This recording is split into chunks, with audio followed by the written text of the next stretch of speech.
What's going on? This is Ben from Real Ones. We are at the Navy Pier food court right now on a Thursday evening with the one and only Blvck Svm.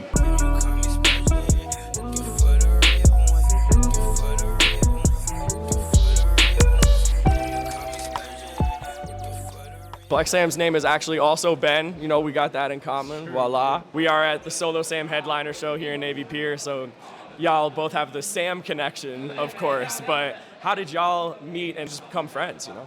We had a mutual friend put us in a group chat together a while ago. I want to say like a year ago at this point. We didn't know who the other one was, but eventually we linked. I think we went to Sushi Taku. The one. Oh, great spot. That's his classic. Yeah, that's the Solo Sam classic. It was one of those moments where you start talking to somebody for the first time and you feel like you've known them for years. And we just clicked on a lot of things and just knew that was the homie already, like off the first meeting. So we've been connected since then, sharing music, sharing thoughts. We link up to get food, talk business, all that stuff. And that's my brother now. Was really glad to make it out and watch him kill his set tonight. Shit, I'm glad you're here too. Much love, man. You recently did a headliner show in New York. You had the major stage show over there, and then you had the one at Trans Pecos. But I don't really think of Queens as a city with too much live music in terms of like New York City overall. I also know it was like right at the time of all that fog being in the city. So yeah, if you could speak on that a little bit. It was really cool. The weather conditions, the smoke or whatever was making it a really weird, kind of hazy time. My flight got delayed a bunch of times. I wasn't even sure if the show was going to be going on, and even if it did, I didn't know if I was even going to make it because my flight kept getting pushed back, but made it out. Really good show. Got my feet wet in a different section of New York. It's a good experience, always good reps. You also recently performed at Dillo Day. Now, I'm a Northwestern alum myself, so that was really cool to go see. Was that your first festival performance or first college show? Yeah, it was my first festival performance. I performed at U Chicago many years ago, so I guess my second college show, but I didn't really realize how fun festival shows were, like what the energy was like, and even seeing the other performers, like watching Offset perform in particular, like, I didn't know he was like that on stage, like the breath control, the energy, like the dancing, like all that stuff. You watch it as a fan, but you also watch it as somebody who's taking mental notes on what to improve on as a performer, and it's just really cool in both of those ways. So great, it was a great show too. Seeing people at the top of their craft, and also when you're not like yards and yards away, like really right up on the side of the stage, is definitely a whole new perspective on it and shit. You've been very big on being independent. You said, ain't no advance on the deal I just signed. I don't want the label controlling my streams, right? Exactly. And that was like the second bar in the whole song. So what advantages and disadvantages have you had of being independent? The advantages are that I don't answer to anybody.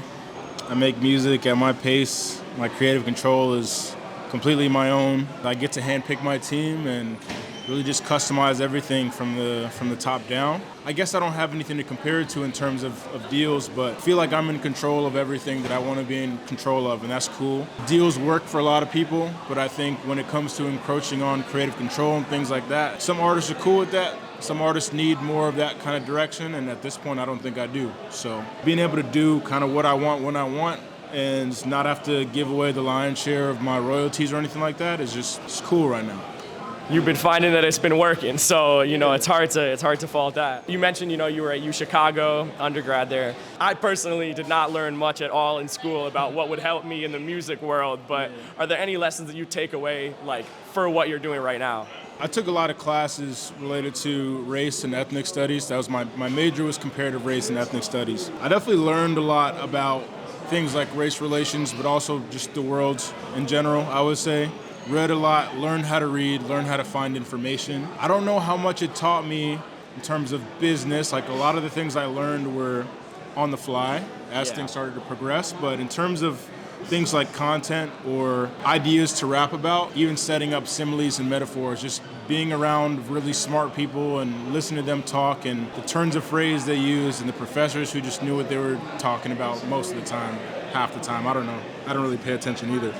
But just being around a lot of smart people pushed me to be smarter, more knowledgeable, and I think that's been very helpful for my career so far. Yeah, I mean, like, something that stands out about you is honestly those, like, SAT vocab words that you be using in songs sometimes, or just stuff that I wouldn't even expect, like chic, you know, stuff that's not really coming up in casual conversation. So interesting to like trace that back. Folks in higher education is what I kind of associate that type of thing. Yeah, just embracing like, I was a big reader when I grew up, and like by the time I got to high school, college, I wasn't reading nearly as much for leisure, but a lot of that stuff sticks. You remember more than you think you would when you start writing music and stuff with that kind of background. So what's your favorite book? Ooh, probably, there's this one book called When Affirmative Action Was White. It's by Ira Katz-Nelson, and it just kind of details how affirmative action, I guess it's really... That's very timely, actually. I thought that's the reason you said it. I wasn't even thinking about what happened today, but it details how like FDR's policies in the 30s, 40s ended up creating the white middle class and left a lot of other people out. And how the first people to really receive affirmative action were white people, even though that's something that's pinned on black people, as like the welfare queen myth and things like that. So really interesting read, really insightful, and gives a pretty good breakdown on how the country came to be how it is right now. When Affirmative Action Was White, very, very important read right now. My last question to you, you spoke on being able to choose your own team. So a lot of artists are very early on in their career and they might be like, I need a manager, but what worked for you and what would you suggest to folks that are looking? So I was working without a manager for a while. I was just kind of doing my own thing, a lot of trial and error, and I was running ads on Instagram for Bleach when one of the guys who became one of my managers reached out and he wanted to do an interview. So I went to... Oh, was that Burbs? That was Burbs, yeah. That was back when Hunter was running Burbs. And Howie reached out and asked if I wanted to be interviewed by Burbs. So we Long live Burbs. Long live Burbs, man. Shout out Burbs. We got together and I really liked their energy. I liked how about their business they were.